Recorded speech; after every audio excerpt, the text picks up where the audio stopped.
Di tengah gencarnya pemerintah pusat mencanangkan program ketahanan pangan dan food estate di Kalimantan Tengah, khususnya Kabupaten Pulang Pisau, PT Borneo Sawit Gemilang atau BSG melakukan proses publikasi permohonan izin lingkungannya pada Dinas Penanaman Modal Perizinan Terpadu Satu Pintu Kabupaten Pulang Pisau. PT Borneo Sawit Gemilang atau PT BSG yang beroperasi di wilayah Kecamatan Pandibatu dan Maliku, Kabupaten Pulang Pisau telah melakukan proses izin lingkungan, di mana seluruh kelengkapan dokumen AMDAL sampai keluarnya surat kelayakan izin lingkungan juga harus sudah dipenuhi pihak perusahaan dengan baik sesuai perundang-undangan yang berlaku. Saat dikonfirmasi awak media di ruang kerjanya pada Kamis 25 Juni 2020, Kepala Dinas Lingkungan Hidup Kabupaten Pulang Pisau, Wartoni, menyampaikan bahwa untuk dokumen AMDAL PT BSG ini sudah disusun dan selesai sesuai Undang-Undang 32 tahun 2009 terkait tentang perlindungan dan pengelolaan lingkungan hidup, serta sesuai dengan Peraturan Pemerintah Nomor 27 Tahun 2012 tentang izin lingkungan.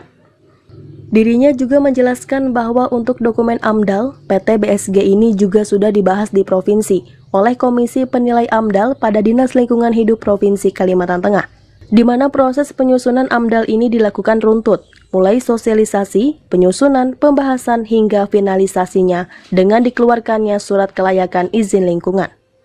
Kepala Dinas Lingkungan Hidup Kabupaten Pulang Pisau ini juga menambahkan, sebelum proses dokumen AMDAL hingga sampai dipublikasikannya surat kelayakan izin lingkungan tersebut, Dinas Lingkungan Hidup atau DLH Kabupaten Pulang Pisau sudah melakukan pertimbangan secara matang dan memberi penegasan agar perusahaan tunduk dengan Peraturan Presiden dan Peraturan Daerah Kabupaten Pulang Pisau tentang tata ruang. Apalagi lokasi operasional perusahaan ini juga berdekatan dengan area lahan pertanian berkelanjutan serta lahan milik masyarakat. Ketika ditanyakan perihal tentang beroperasinya PT Borneo Sawit Gemilang di wilayah Kecamatan Pandibatu dan Maliku, dirinya menduga mungkin sejak semula saat mendapatkan izin arahan dan izin lokasi mereka sudah beroperasi.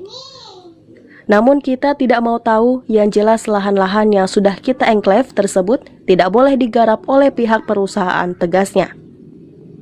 Terkait dengan perusahaan PT Borneo Sawit Gemilang, ya, itu pada dasarnya untuk dokumen AMDAL-nya itu sudah selesai dan sudah dilakukan sesuai dengan prosedur sebagaimana ketentuan Undang-Undang 32 tahun 2009 tentang perlindungan dan pengelolaan lingkungan hidup dan juga sesuai dengan Peraturan Pemerintah Nomor 27 tahun 2012 tentang izin lingkungan. Nah, terkait dengan itu, PT Gemilang sudah menyelesaikan dokumen AMDAL-nya di tingkat provinsi yang disusun oleh tim penyusun AMDAL oleh konsultan, ya.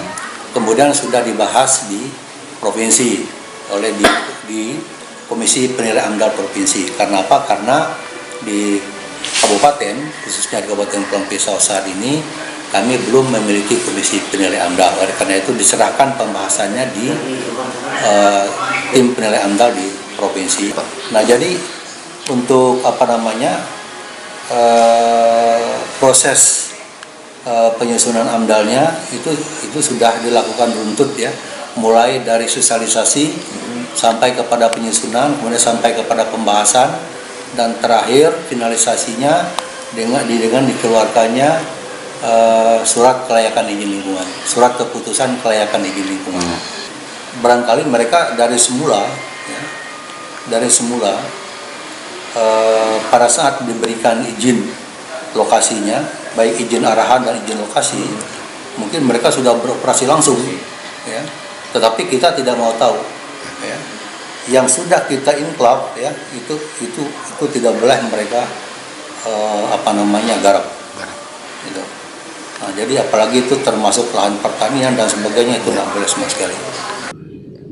Dari Kabupaten Pulang Pisau, Hermawan Mihing, Jurnal TV.